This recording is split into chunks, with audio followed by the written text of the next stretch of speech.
आकलन का काम लगातार जारी है, क्योंकि ओलावृष्टि और असमय बरसात एक दिन नहीं लगातार कई दिनों तक हुई है।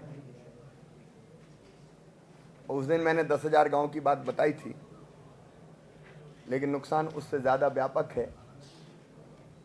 और जहाँ ओले नहीं गिरे वहाँ बरसात के कारण भी चना, मसूर, धनिया जो रहती है उसकी फसल चौपट और नष्ट हुई है। भोपाल में बैठ के अंदाज नहीं लगता, लेकिन जब हम गांव में जाते हैं और प्रभावित फसल और किसान की हालत देखते हैं, तब कई बार ये लगता है कि उनकी ज़िंदगी, जिनके ऊपर कर्ज का बोझ है, अभी खाद के लिए लिया, बीज के लिए लिया, साल भर गुजारना है, तो कई बार वो ज़िंदगी बोझ लगने लगती है।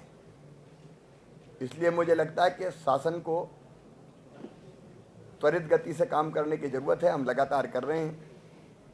और जैसा मैंने कहा कि 2,000 करोड़ रुपया तो लेखानुदान में ही हम लोग राहत के लिए निकाल रहे हैं, लेकिन और भी ज़रूरत अगर होगी तो धन की कमी हम नहीं आने देंगे। फसल बीमा योजना का लाभ मिले किसानों को, इसके लिए 50% राशि मध्य प्रदेश सरकार को देनी पड़ेगी। वो कितनी भी राशि हो फसल बीमा योजना की, मध्य प्रदेश सरकार अपने बजट से राशि निकालेगी। लेकिन मेरी एक तकलीफ है, एक पीड़ा है। ये प्राकृतिक आपदा ऐसी है जो राष्ट्रीय आपदा जैसी है। मैंने मांग की है कि राष्ट्रीय आपदा इसको घोषित किया जाना चाहिए। इतना व्यापक नुकसान हुआ तो मुझे लगा कि केंद्र सरकार को भी स्थिति बतानी चाहिए और अनुरोध करना चाहिए कि संकट की इस घड़ी में वो किसानों को साथ दे। लेकिन केंद्र सरकार की संवेदना जैसे मर गई है। मैं दिल्ली गया, मैंने प्रधानमंत्री जी को कई बार अनुरोध उनके कार्यालय को करवाया कि आज मेरा मिलना 5 मिनट कम से कम बहुत आवश्यक है। मध्य प्रदेश के किसानों की व्यथा मैं उनके सामने रखना चाहता हूं। और लोकतंत्र में सीएम पीएम के पास ना जाए तो किसके पास जाए, अगर केंद्र से राहत हमें चाहिए तो। प्रधानमंत्री जी ने मुझे समय नहीं दिया। प्रधानमंत्री जी दिल्ली में थे, उस दिन कैबिनेट की बैठक भी थी, उसके आगे मैंने कहा समय दे दें, बाद में दे दें। मुझे राष्ट्रपति जी से मिलकर वापस लौटना पड़ा। अब 4 मुद्दे ऐसे हैं जिसके कारण मुझे स्पष्ट रूप से ये लग रहा है कि मध्य प्रदेश के किसानों के साथ घनघोर अन्याय हो रहा है। नंबर 1, ये ओलावृष्टि जो आज हुई है, इस समय हुई है, और अतिवृष्टि। हमने प्रारंभिक आकलन करके 5,000 करोड़ रुपया केंद्र सरकार स्पेशल पैकेज के रूप में दे, इसकी मांग की है। हमने ये कहा कि केंद्रीय दल आप भेज दें तत्काल, ताकि वो खेतों की हालत देख सकें। अगर आप महीने भर बाद केंद्रीय दल भेजोगे तो खेत में कुछ मिलेगा थोड़ी। किसान जो कुछ है समेटेगा नहीं, तो कई जगह जानवर चरा रहे हैं, वहाँ गाय बैल चरा रहे हैं खेतों में, तो कुछ बचेगा नहीं, कुछ मिलेगा नहीं। इसलिए तत्काल केंद्रीय दल आए। और दूसरी बात, सोयाबीन की बात। सोयाबीन में भी अतिवृष्टि के कारण नुकसान हुआ। 600 करोड़ रुपए हमने सोयाबीन में जो नुकसान हुआ उसके लिए भी मध्य प्रदेश सरकार के बजट से निकाल कर राहत की राशि बांटने का काम शुरू किया है। हमने केंद्र सरकार से आग्रह किया था, उनका केंद्रीय दल भी आया था, वो खुद स्थिति देख के गया, और केंद्रीय दल ने भी रिकमेंड किया था कि कम से कम 370 करोड़ रुपए की राशि मध्य प्रदेश को जरूर दी जानी चाहिए। हमको दिए केवल 34 करोड़ रुपए। अब सोयाबीन का फसलों का नुकसान हो जाए, हम 600 करोड़ रुपए निकालें, वो हमको 34 करोड़ रुपए मुश्किल से दें। चने का समर्थन मूल्य पे खरीदना, अब बताइए, मुझे ये समझ में नहीं आता। कमिटमेंट है भारत सरकार का कि आपने मिनिमम सपोर्ट प्राइस अगर घोषित की है, चने की मिनिमम सपोर्ट प्राइस घोषित किया उनने 3100 रुपया पर क्विंटल, और चना आज बिक रहा है बाजार में लगभग 2200-2300 पहले था, अब बरसात हुई तो 2500-2600 के आसपास गया। लेकिन चने के दाम क्यों गिरे, उसका कारण भी भारत सरकार है। इनने इंपोर्ट से ड्यूटी हटा ली, आयात शुल्क नहीं लगेगा, आने दो, और निर्यात पे प्रतिबंध लगा दिया। अब निर्यात पे प्रतिबंध लगेगा, आयात पे कोई ड्यूटी नहीं लगेगी, तो चना बाजार में विदेशी आ गया, चने के दाम गिर गए।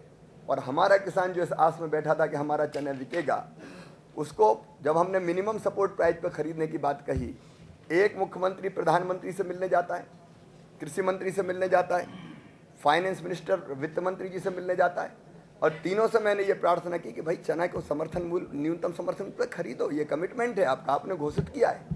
लेकिन आज तक मिनिमम सपोर्ट प्राइस पर चनों को खरीदने के लिए कोई कार्रवाई नहीं की गई।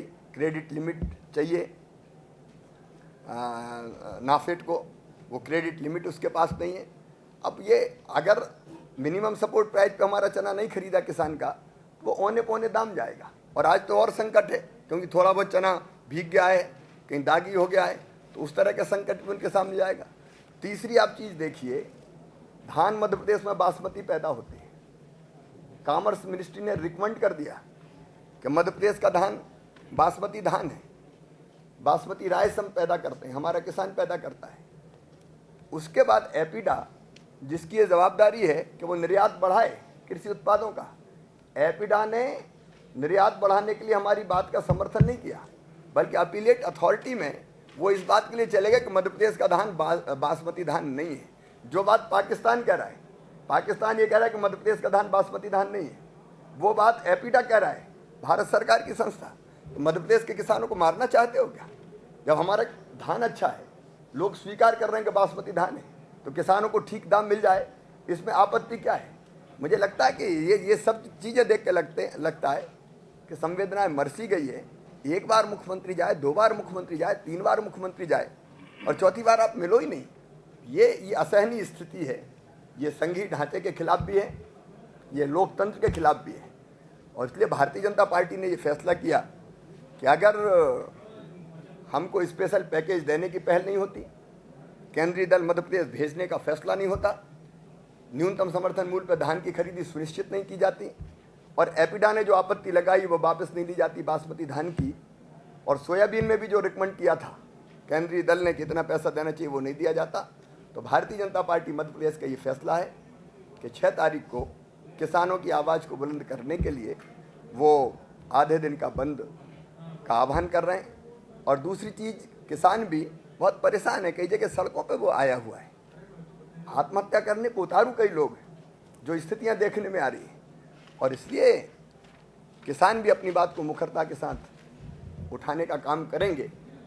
और मैं समझता हूं कि इस कष्ट को भारत सरकार को निश्चित तौर पर समझना चाहिए। देखिए, सियासत इतने दिनों तक आप देख रहे हैं कि मैं ऐसा मुख्यमंत्री हूं जो पूरी विनम्रता के साथ पहले मंत्रियों के पास जाता हूं, फिर प्रधानमंत्री के पास जाता हूं, फिर राष्ट्रपति के पास जाता हूं।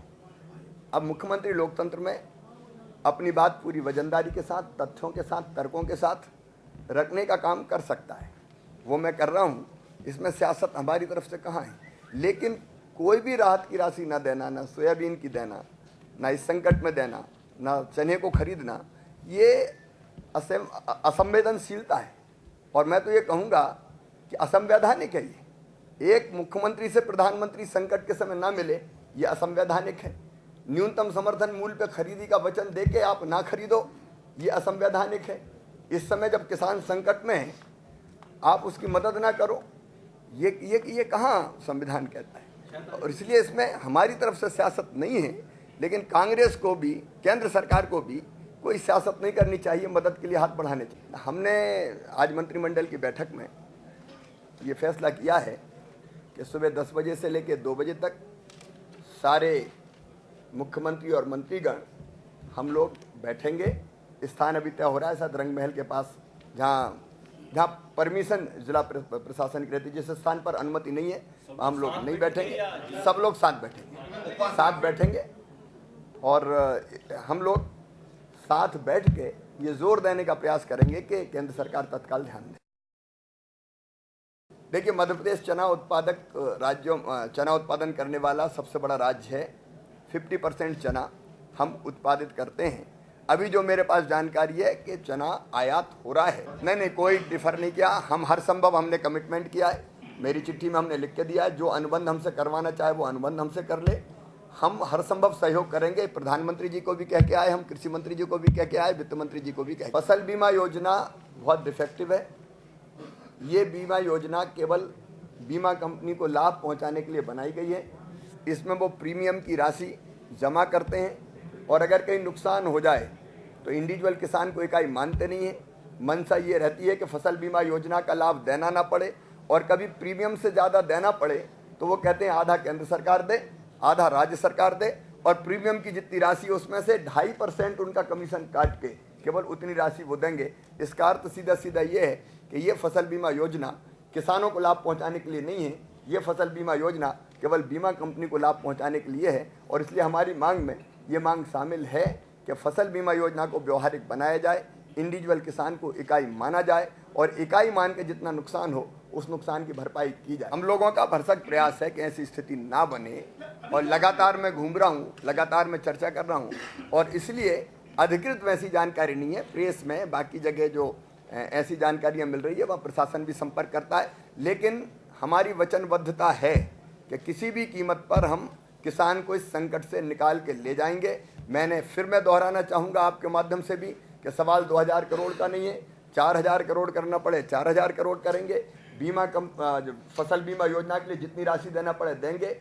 1 साल जरूरत पड़ेगी तो विकास के काम नहीं करेंगे। और मैं इसलिए जो जिलों में भाग भाग के जा रहा हूँ, मैं इसलिए जा रहा हूँ कि किसानों से मैं सीधे बातचीत करूँ, सीधे मिलूँ, ताकि उसका हिम्मत बंधी रहे, उसका हौसला बना रहे। अगर बीजेपी किसानों की हितैषी है तो पिछले विधानसभा सत्र में अनुपूरक बजट में जो 600 करोड़ रुपए का प्रावधान भारतीय जनता पार्टी की सरकार ने किया था वो अभी तक किसानों को क्यों नहीं बांटा? अगर ये किसानों के हितैषी हैं तो सोयाबीन की फसल जो सियारी की फसल है उसका नुकसान का मुआवजा आज तक क्यों नहीं दिया, जबकि उनारी की फसल आज आने वाली है।